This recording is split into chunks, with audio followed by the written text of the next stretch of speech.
नमस्कार, भिवानी हलचल में आपका स्वागत है। इस वक्त फ़िलहाल हम भिवानी के चेतना सदन के ठीक सामने मौजूद हैं।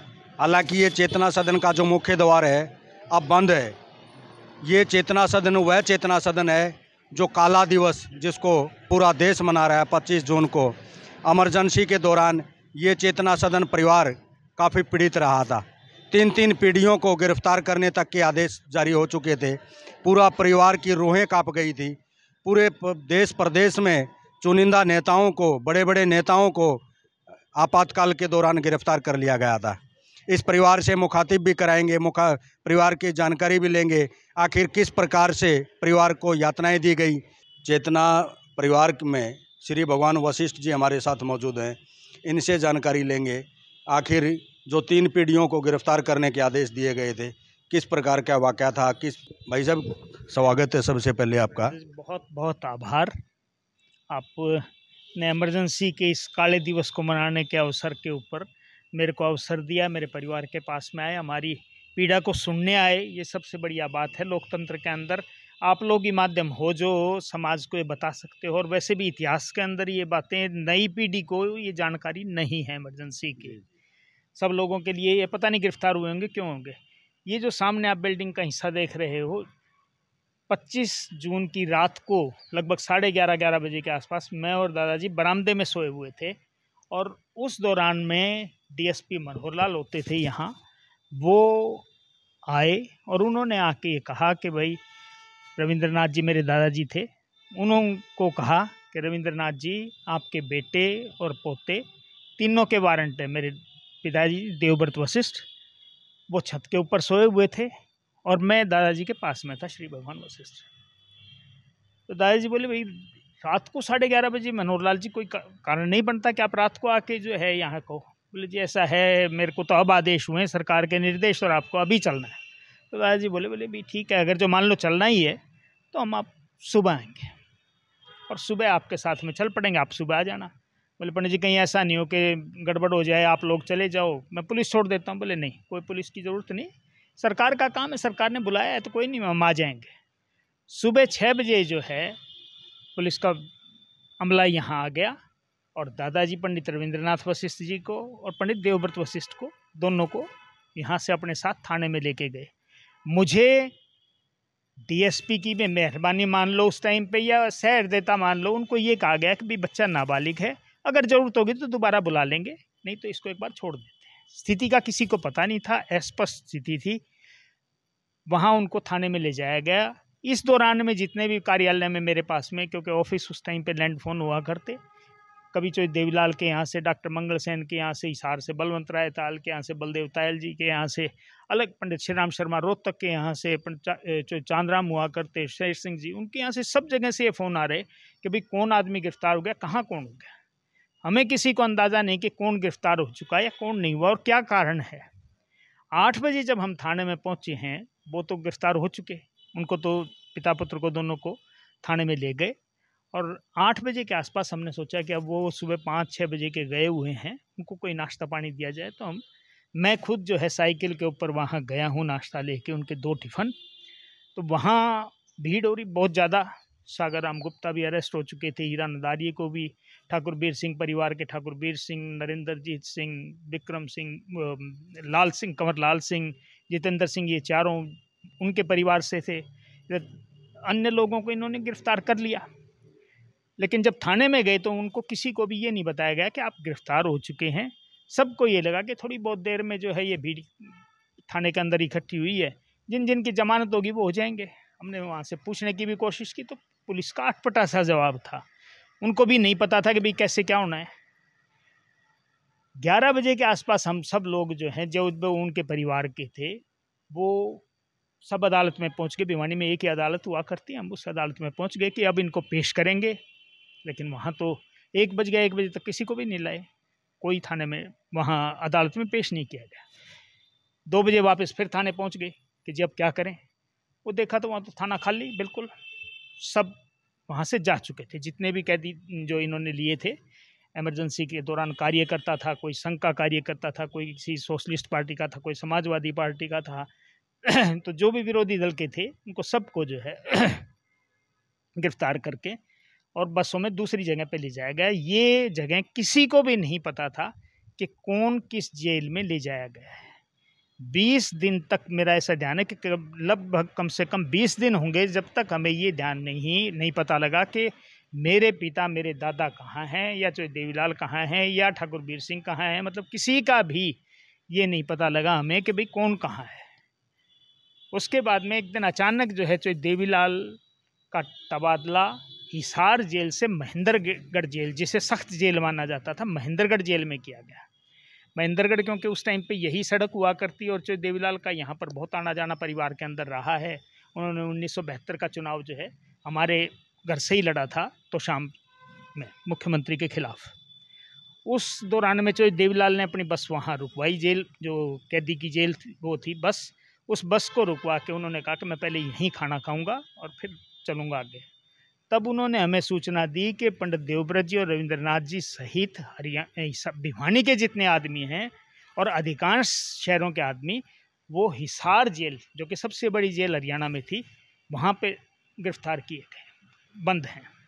और आने वाले कुछ समय में कोई संभावना अभी कुछ छूटने की नहीं है।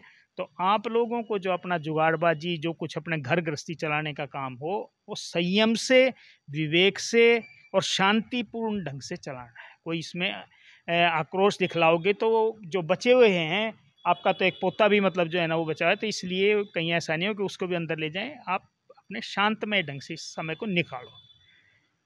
उसके बाद में सरकार ने एक नीति बनाई, उसके तहत ये फैसला हुआ कि जो जहाँ कैदी है उससे मिलने के लिए हफ्ते में एक दिन का तय फिक्स हुआ। हमारे हिसार जेल में कैदी होने के कारण बुधवार का दिन एक फिक्स हुआ था।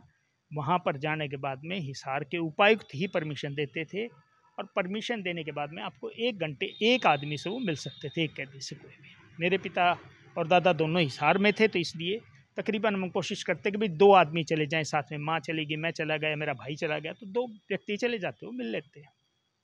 और 1 घंटे के बाद, लेकिन सरकार की जो व्यक्तिगत भिवानी वालों पर ज़्यादा मतलब जो है सख्ती थी, क्योंकि सरकार के मुखिया भी यहाँ के हुआ करते। वैसे तो हरियाणा में बहुत ज़्यादा मतलब बड़े बड़े कैदी भी हरियाणा के अंदर ही रखे गए थे। नानाजी देशमुख जैसे जो हैं, पिल्लू मोदी जैसे, मोरारजी देसाई को तावड़ू में रखा गया, और बड़े बड़े जितने राजनेता थे उनको तकरीबन जो है हरियाणा के अंदर बंदी रखा गया था, क्योंकि इंदिरा गांधी के बहुत विश्वसनीय थे चोई बंशीलाल।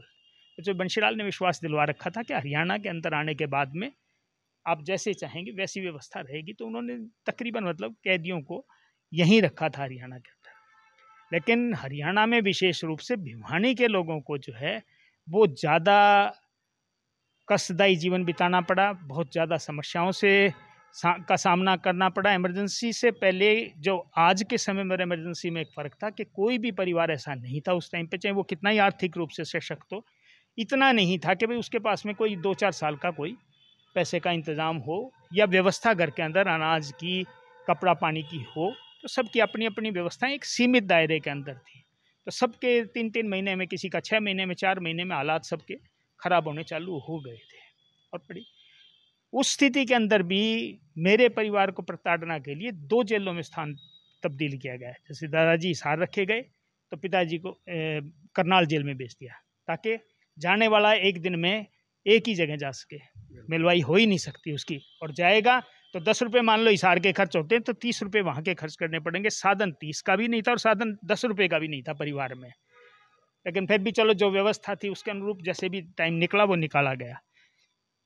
इस दौरान में मेरी जो गिरफ्तारी नहीं की गई नाबालिग के नाते, यहाँ पर 15-16 सिपाही स्थायी रूप से 24 घंटे बैठाए गए। चेतना सदन में यहीं, चेतना सदन में ही रहे। जब गिरफ्तार दादा और पिताजी हो चुके थे तो बैठाने का पर्पज क्या था उनका? बैठाने का पर्पज ये था कि मैं क्योंकि गिरफ्तार नहीं किया गया था, तो हो सकता है किसी दिन हाथ लग जाऊं तो मेरे को गिरफ्तार कर ले। लेकिन प्रभु कृपा से ये था जी कि पुलिस वाले जो है वो सहृदयी थे। उनको ये भी पता होता था कि ये लड़का भोजन की व्यवस्था कर रहा है, परिवार के अर्थ जोड़ने का काम भी इसी के पास में, बड़ा है इसलिए जिम्मेवारियां भी इसी के पास में है। तो उन्होंने कभी किसी को परेशान नहीं किया, न उन्होंने केवल पानी के अलावा हमारे से कभी कुछ लिया। कोई किसी तरह का तंग उन्होंने कर नहीं किया। 6 महीने के बाद में लगभग 20 फरवरी 1976 को जो है सुबह 2-3 व्यक्ति आए परिचित में जिनका नाम तो अब क्या लूँ, वो स्वर्गीय ही हो चुके बेचारे, वो आए और उन्होंने कहा कि बोले मैं चौबंशीलाल की कोठी पे था। चौबंशीलाल जी ने कहा आज जो है निर्देश जारी कर दिए हैं कि श्री भगवान वशिष्ठ के वारंट रद्द कर दिए जाएं और उसको फ्री कर दिया जाए। रंजन जी, आप आश्चर्य मानेंगे कि वो जो संदेश था उनका, उसके 2 घंटे बाद में पुलिस आती है, डीएसपी और एसएचओ आते हैं। मलिक साहब एक एसएचओ हुआ करते, तिलकराज मलिक, वो आए। उन्होंने कहा जी कि श्री भगवान के वारंट रद्द कर दिए गए हैं, मैं पुलिस यहाँ से उठाता हूँ। वो पुलिस यहाँ से चली गई। उसके बाद में क्योंकि मैं बहुत ज़्यादा दबाव में था परिवार के और बहुत ज़्यादा माहौल से घबराया हुआ था, मैं तकरीबन यहाँ से बाहर चला जाया करता, क्योंकि मैंने एडमिशन गंगानगर में ले रखा था। मेरा कॉलेज से यहाँ से नाम काट दिया गया था, तो मैंने गंगानगर में एडमिशन ले रखा था। मैं गंगानगर जाने के लिए अपनी तैयारी कर रहा था। 5-5:30 बजे के आसपास मैं बाज़ार से कुछ सामान लेके आया हूँ। जब मैं 6 बजे मेरे घर के बाहर पहुँचा हूँ, चेतना सदन जो आपने अभी पोर्च दिखलाया है, उसके नीचे जैसे ही मैंने स्कूटर रोका है तो 20 से ले ऊपर और 50 के लगभग नौजवान लड़के जो उस अंधेरे में दिखाई नहीं दिए, उन्होंने मेरे को सरियों और डंडों से इतना मारा कि मैं वहीं अधमरी हालत के अंदर स्कूटर के पास में पड़ गया। वो सारे बंदे प्राइवेट बंदे थे? प्राइवेट बंदे थे और मैं तकरीबन उस समय किसी को नहीं जानता था। हालांकि सफ़ेद पोस्ट जितने भी नेता थे, वो मैं नाम तो नहीं लेना चाहूँगा क्योंकि काफ़ी तो स्वर्गीय ही हो चुके, वो सब पेट्रोल पंप पे खड़े थे सारे सामने। लेकिन चलो वो स्थिति अलग थी। उसी दौरान में कहाँ परमात्मा, वो हमला किसने करवाया होगा? वो सरकार के तो पुलिस तो उठा ली गई थी। पुलिस उठ गई थी, बिल्कुल ठीक है। और वारंट भी रद्द कर दिए गए थे, उससे तो वो तो क्लियर हो गया कि भाई वारंट रद्द हो चुके हैं जब ये पुलिस यहाँ से उठी है। लेकिन चीज़ अब कौन किसको ऊपर आरोप लगाए कि भाई किसके भेजे हुए थे, या कोई नंबर बनाने वाला था, या किसी को निर्देश थे कि इसको जान से मार दो। मेरे को तो ये स्थिति के अंदर उन्होंने अधमुरा डाल दिया। और उसी दौरान में राजेंद्र जी, आप ये आश्चर्य मानो कि वरहन लला जी ने कहते हैं ना अपन, मेरे को 3 हिजड़े, उनमें से छोटू हिजड़ा यहाँ रेलवे फाटक के पास रहा करता 3 जनों के साथ में, मेरे ऊपर वो आके गिरा है। भगवान उस रूप में मेरे ऊपर आए हैं और उन्होंने मेरे को उस स्थिति के अंदर ये कहते हुए बचाया कि मार दिया रे मार दिया, मारा तो छोरा बड़ा शरीफ था, यो क्या कह रहा है। तब मेरी माँ जब बाहर आई है तो उसने देखा कि लड़का तो बेहोश हो चुका, मर चुका, जो भी कुछ है, क्या पता क्या स्थिति है इसकी, अधमरा हालत में था। माँ ने जैसे ही नज़दीक में आई हैं, उसी टाइम पे जो गुंडों का वो दूसरा ग्रुप था वो आता है और वो कहता है हटो माता जी, हटो बहन जी, इसकी इतने लग गई, इसको अस्पताल में लेके जाते हैं। सच्चाई है राजेंद्र जी, उस टाइम पे परमात्मा क्योंकि मदद पे ही आ गया था, तो मेरी माँ ने सीधी कही कि भैया अगर जो मर गया है तो मेरा मर गया, बच गया तो ये मेरा बच गया, इसको हाथ नहीं लगाने की जरूरत है। उन्होंने गालियाँ बकनी चालू कर दी, दिमाग ख़राब हो रहा है, सारा परिवार अंदर बैठा है, साधन है नहीं तुम्हारे पास में, रोटी खाने के पैसे नहीं है, हम जब डॉक्टरों के पास लेके जा रहे हैं तो क्यों नहीं इलाज करवाने। मेरी माँ ने हाथ ऊपर कर दी, बोले भैया बच गया तो बच जाएगा, मेरा है, बात कर। चलो उस समय डॉक्टर भंडारी एक हुआ करते, शहर में 2 ही डॉक्टर थे। वो डॉक्टर भंडारी ने आके देखा कि भैया तो इसके तो इतने सरिये मार रखे हैं, लाठियाँ मार रखी हैं, ये तो पुलिस केस है, मैं इसके हाथ नहीं लगाऊंगा।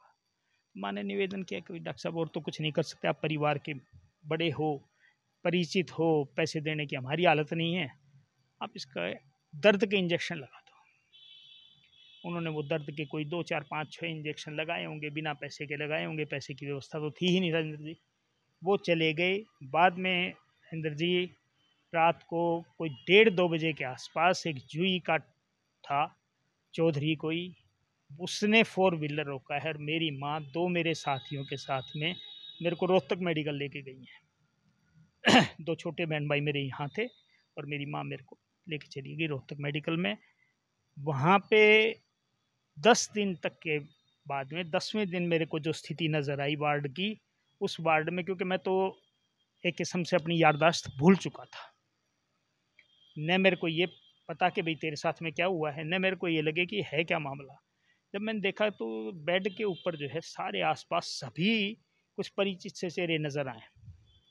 मैंने कहा ये मामला क्या है, पता नहीं लगा जी। 2 दिन बाद में मेरे समझ में आया कि ओहो ये तो तेरे को मारने वाले ही हैं सारे, इन्होंने तेरे मारा है, तेरी सिर के चोट लगी है, मेरा नाक आप ये देखें, ये नाक मेरा टूटा हुआ है, सिर के ऊपर मेरे टाँके लगे हुए हैं।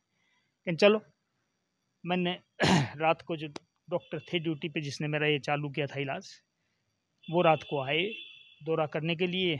मैंने डॉक्टर साहब को अकेले हम ले जाके एक साइड में बात करी। मैंने कहा डॉक्टर साहब मेरे को छुट्टी दे दो। बोले बेटा तेरा 8-9 महीने इलाज चलेगा, तेरी अभी याददाश्ती वापस नहीं आई है, बेहोशी तेरे वैसे आ जाती है, खून तेरे वैसे निकल रहे हैं, नाक तेरी टूटी पड़ी है, प्लास्टर सारे बंधे हुए हैं, तेरे को छुट्टी नहीं दे सकते। मैंने कहा डॉक्टर साहब आपको नहीं पता, मेरे को आपने बचा लिया, मरने वाले तो यहाँ आ गए। बोले ऐसा कैसे हो सकता है? मैंने कहा जी आप कल सुबह वार्ड में देख लेना, आप जो वार्ड खाली है कल सुबह आप देख लेना। बोले फिर क्या होगा? मैंने कहा जी आप सुबह देखो क्या होता है। सुबह डॉक्टर साहब आए, उन्होंने देखा हर बेड के ऊपर कोई ना कोई जवान लड़के सोए हुए हैं। डॉक्टर साहब ने हर एक से पूछना चालू किया भाई आप क्यों सो रहे हो? बोले जी मेरा मरीज़ फलां वार्ड में, मेरा मरीज़ फलां वार्ड में है। उन्होंने सब ने अटपटे से जवाब दिए तो डॉक्टर समझ गया कि स्थिति ठीक नहीं है इस लड़के की। रात को डॉक्टर ने मेरे को और माँ को जगाया। बोले आप दोनों खड़े हो। मेडिकल कॉलेज रोहतक के अंदर एक 3 फुट का दरवाज़ा डॉक्टरों के आने के लिए था, उसके ऊपर वो हमें दोनों माँ बेटा को लेके गया और बोला जी ऐसा है, सुबह मेरी एक एम्बेसडर गाड़ी आएगी और उस एम्बेसडर गाड़ी में आप दोनों यहाँ से चले जाना, मैं आपको रात को ही यहाँ से छुट्टी देता हूँ, बाद में आपको जहाँ इलाज करवाना आप करवाना, पर यहाँ से बचो। आज वो डॉक्टर राजेंद्र जी हमारे बीच में नहीं है, लेकिन सच्चाई ये है कि उसने हमें स्पष्ट हिदायत दे दी कि इसको कोई पैसा किराया पेट्रोल डीजल कुछ भी नहीं देने की ज़रूरत है, मैं इसको सब दे के भेज रहा हूँ, आप सिर्फ अपने घर चले जाओ। आप आश्चर्य मानोगे कि वो डॉक्टर आज के दिन ब्रिटेन में लंदन में है और महारानी ने उनको सबसे बड़ा अवार्ड वहाँ का दिया हुआ है। डॉक्टर सत्यव्रत उनका नाम है, कोकचंद जी शास्त्री साहब के, जिनको मैं बाद में जाना हूँ, और वो ब्रिटेन में है। मतलब उन्होंने एक समाज के अंदर भारत का नाम भी वहाँ ब्रिटेन में चमकाया है। मतलब मुझे खुशी है कि मतलब कोई परिवार का। वहाँ से राजेंद्र जी जब हम सुबह माँ बेटा आए हैं उस एम्बेसडर गाड़ी में, मेरे को ध्यान ऐसा कि पीले रंग की एम्बेसडर गाड़ी थी उस डॉक्टर की, पुरानी सी, और जैसे ही हम आए हैं तो आप आश्चर्य मानोगे कि या सोच के भी आपको थरथरी आएगी कि ये छावनी बना हुआ घर का मेन गेट, वहाँ पे महिला पुलिस खड़ी, कुछ सिपाही पुलिस के खड़े।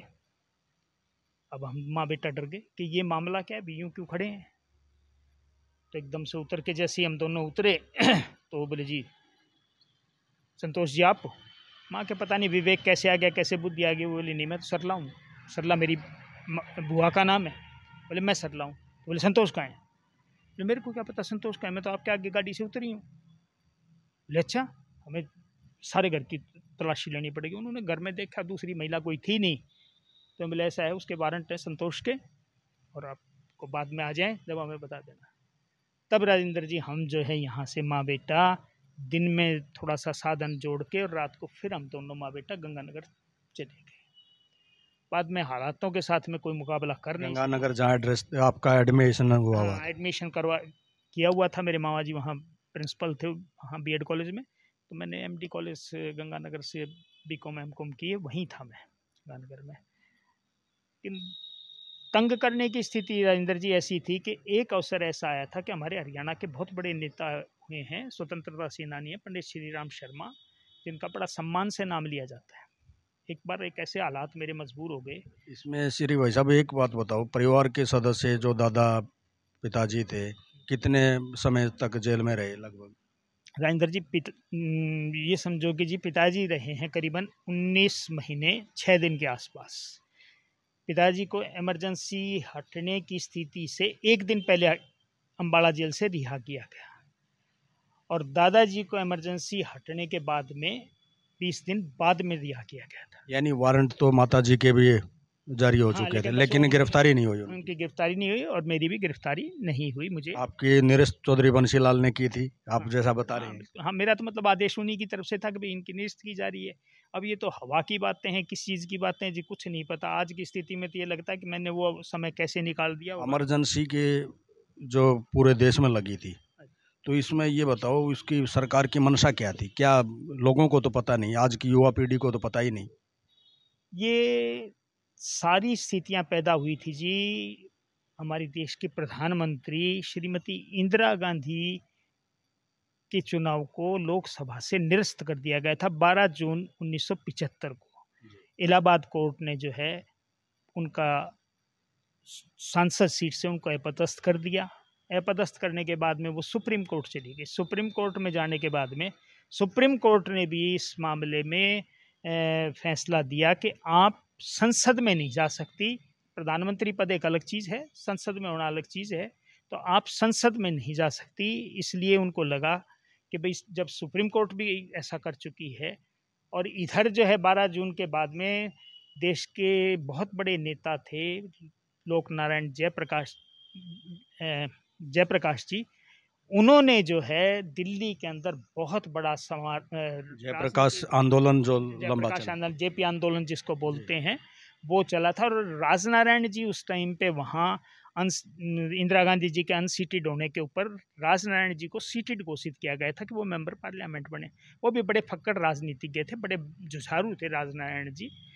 लेकिन इंदिरा गांधी को ये लगा कि भाई मैं जो है चुनी गई थी और ये कोर्ट ने पता नहीं कैसे क्या फैसला कर दिया है, तो मेरे को तो अधिकार है, मैं प्रधानमंत्री रहते हुए इनकी जो आपस की जिनमें जो बंशीलाल भी हुआ करते, इनकी जो खुद की एक किचन कैबिनेट थी, मंडली थी जो इनकी, उसमें जो बंशीलाल भी थे, विद्याचरण शुक्ल भी थे, उस टाइम के दिग्गज कांग्रेसी नेता सारे इनके पास में शामिल थे उसमें।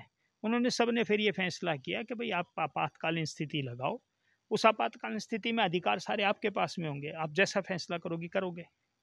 तो उन्होंने वही किया। उन्होंने लोकतंत्र को ख़त्म करके सारे अखबारों को सबको घोषणा कर दी गई थी कि सब डीपीआरओ के माध्यम से जो भी जिला के स्तर का अधिकारी होता है उसके माध्यम से जो है पहले अखबार की बाकायदा रीडिंग की जाएगी और वो जब फाइनल करेगा, साइन करेगा, तो वही अखबार छप पाएगा।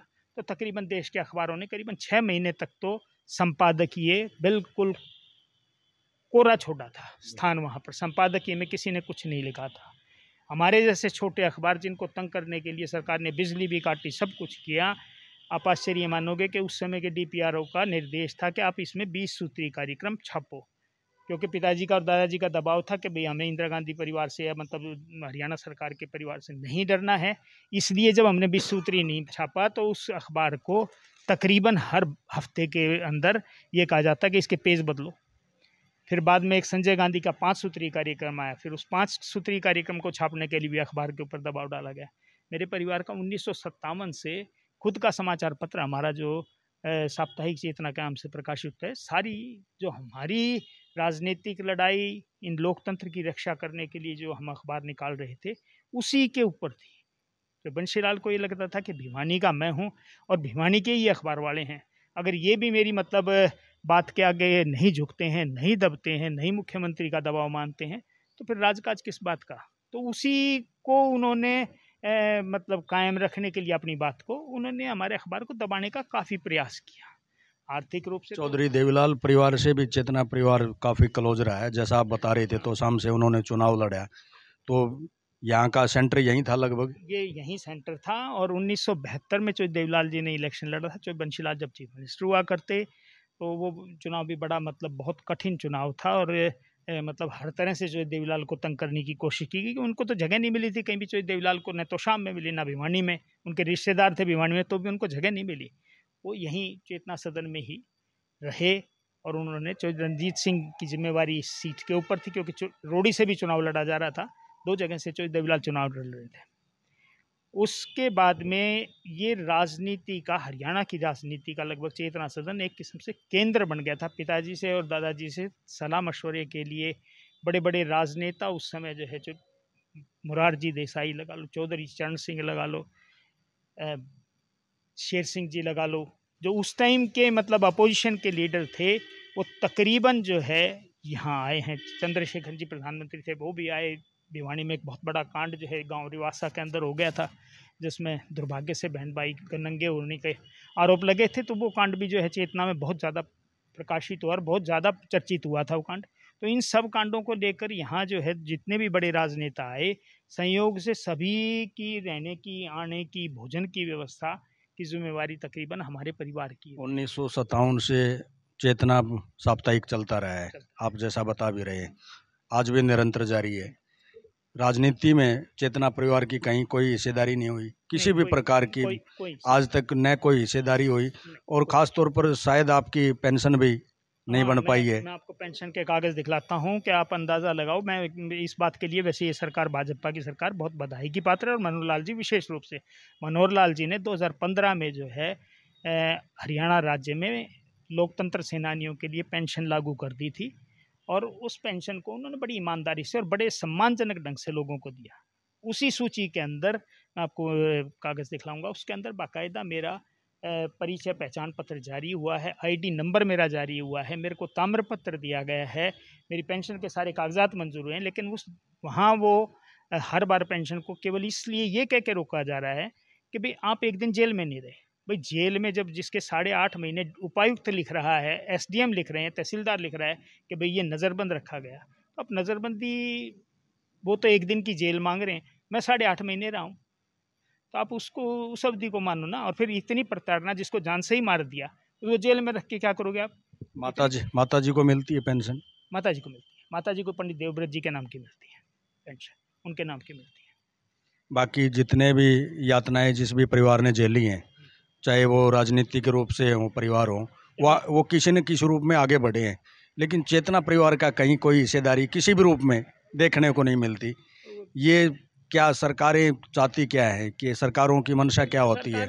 आज तो बीजेपी की सरकार है, सेंटर में है, स्टेट में। सरकार तो यही चाहती है ना जी कि जो राजनेता के दरवाजे खोलेगा, गाड़ी के गेट खोलेगा जी, वो उसको मिलेगी। और हमारी परमात्मा की कृपा से ये स्थिति रही है, अगर राजनेता ही यहाँ आए हैं सारे, साफ सी बात है कि आप अंदाज़ा लगाओ कि इस भवन में जो छोटा सा है भिवानी के अंदर, उसमें सारी तरह के तो राजनेता आगे। कहाँ विजय लक्ष्मी पंडित संयुक्त राष्ट्र संघ की पहली महिला अध्यक्ष थी, 2 देशों की राजपूत रही हैं, वो भी यहाँ आई हैं। सुषमा स्वराज जी आई हैं, पिछले दिनों नरेंद्र मोदी जी के भाई आए हैं, वो भी 2 घंटे यहीं रुक के गए हैं, नाश्ता वास्ता सब यहीं किया है। तो ये तो चलो हमारा सौभाग्य है कि जी वो लोग समय समय पर जो भी आते हैं। अब ये पंडित भगवत दयाल सरकार से क्या मांग करना चाहते हैं अभी फिलहाल, अगर डिमांड की बात करें? डिमांड की एक तो मैं मेरा ही चाहता हूँ जी कि मेरे को कम से कम लोकतंत्र सेनानी का दर्जा तो दिया जाए। जब आपने आइडेंटिटी कार्ड मेरा जारी कर दिया है, मेरे को आपने ताम्रपत्र भी दिलवा दिया है, मेरी बाकायदा आपने इन्वेस्टिगेशन जांच पड़ताल उपायुक्त से करवाई है, उपायुक्त ने पटवारी से करवाई है, जब हर जगह से मेरी जांच हुई, तो आप और इतनी प्रताड़ना, भाई सरकार ने हमें दिया किस लिए पेंशन? इसीलिए तो दी ना कि हमें परेशान किया गया। मैं ये दावे से कह सकता हूँ कि आप अगर जो उपायुक्त के ऑफिस का पता करो ना, तो भिवानी के अधिकांश परिवारों की पेंशन करवाने में मेरा हाथ रहा है, क्योंकि मेरे को वो कानूनी कार्रवाई पता थी कि किसकी, क्योंकि जेल के अंदर, हिसार जेल के अंदर किसी का भी वो नहीं है रिकॉर्ड, किसी का भी कैदी का रिकॉर्ड नहीं है। वो कहते हैं हमारा रिकॉर्ड ही खत्म हुआ, तो भी उनके कैसे इंतजाम किए, तकरीबन सबको कोशिश की कि उनको सबको पेंशन मिले, और तकरीबन बहुत ज़्यादा लोगों को पेंशन मिली है जी। ये थे चेतना परिवार से श्री भगवान वशिष्ठ जी। एक जी जो है ना, वैसे तो 2 हैं, पर मैं एक वृतांत आपको ऐसा सुनाता हूँ जिसमें आपको ये लगेगा कि ऐसा भी हो सकता है क्या। जो ये 20 फरवरी का आपको वाकया बताया कि जब इन्होंने मारपीट मेरे साथ कर दी थी, उसके बाद में व्यक्तिगत सरकार और प्रशासन कितना सचेत था मेरे को लेके, मेरे परिवार को लेके, मैं आपको उसकी एक दर्दनाक चीज़ सुनाता हूँ जिसमें आपको यूँ लगेगा कि वास्तव में पत्थर भी रो पड़ेगा। जब ये सारा वाकया हो गया तो मैं दादाजी को ये लगे, दादाजी ने पैरोल मांगी, सरकार ने पैरोल मना कर दी। हालांकि पैरोल आजकल छोटा सा कोई मतलब वो एप्लीकेशन दे दो तो उसको भी पैरोल मिल जाती है, और हमेशा मिलती आई। लेकिन दादाजी ने ये लिखा कि भाई मेरे पौत्र को जो है कुछ कथाकथित गुंडों ने, उन्होंने ये नहीं लिखा कि किसी राजनीतिक ने, उन्होंने लिखा कि किसी कारण से भी मेरे पौत्र की जो है ऐसी स्थिति है कि वो मतलब बचने की स्थिति में नहीं है, दुर्घटनाग्रस्त है, जो भी है, मेरे को पैरोल दी जाए। और 1 हफ्ते की पैरोल बड़ी आराम से मिल सकती थी। सरकार ने सख्ती से मना कर दिया, बिल्कुल कि कोई पैरोल नहीं है। पैरोल नहीं मिलने के बाद में जैसे ही मैं थोड़ा सा दुरुस्त हुआ, तो करीबन 4 महीने के बाद में अम्बाला जेल में पिता पुत्र दोनों थे, मेरे दादा और मेरे पिताजी दोनों जेल में थे। मैं और मेरी माँ दोनों मिलने गए।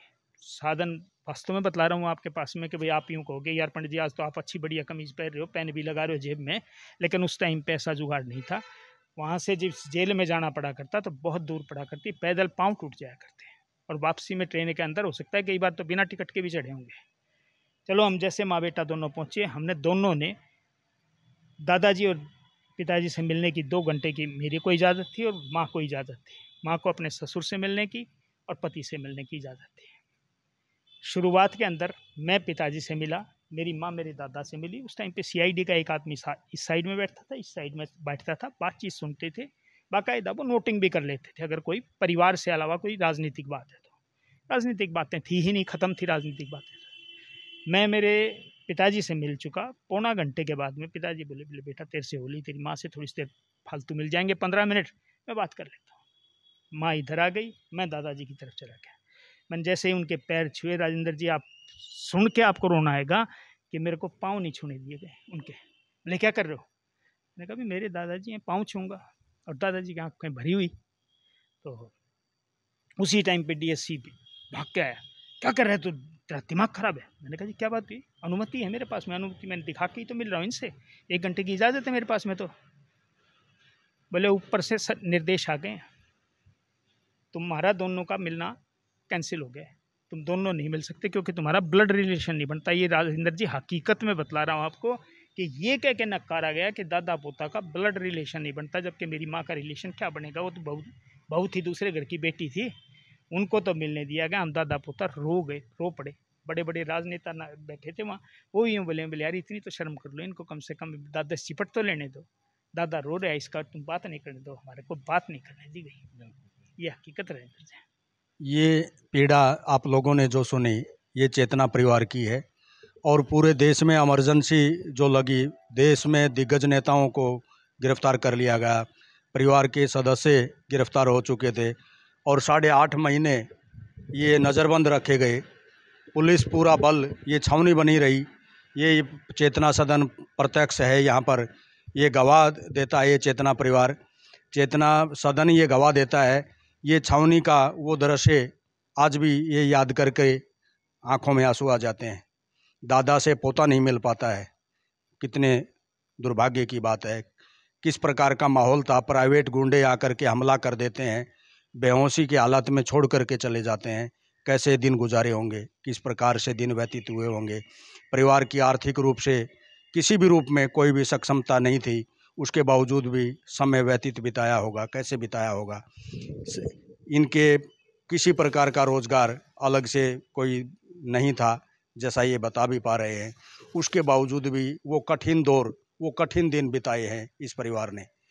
आपातकाल के दौरान की खास तौर पर बात करें तो युवा पीढ़ी कोई भी जानकारी न तो उनको पता है, न जानकारी लेने का प्रयास करती है कि कम से कम चेतना परिवार के माध्यम से ये बताया जाए भिवानी में किस किस परिवार के सदस्यों को यातनाएं दी गई थी और आपातकाल के पीछे की मंशा क्या थी, वो सारी जानकारी लेने का प्रयास किया। आप हमारे साथ जुड़े रहिए, एक और नए विषय के साथ जल्द हाजिर होंगे। तब तक के लिए नमस्कार।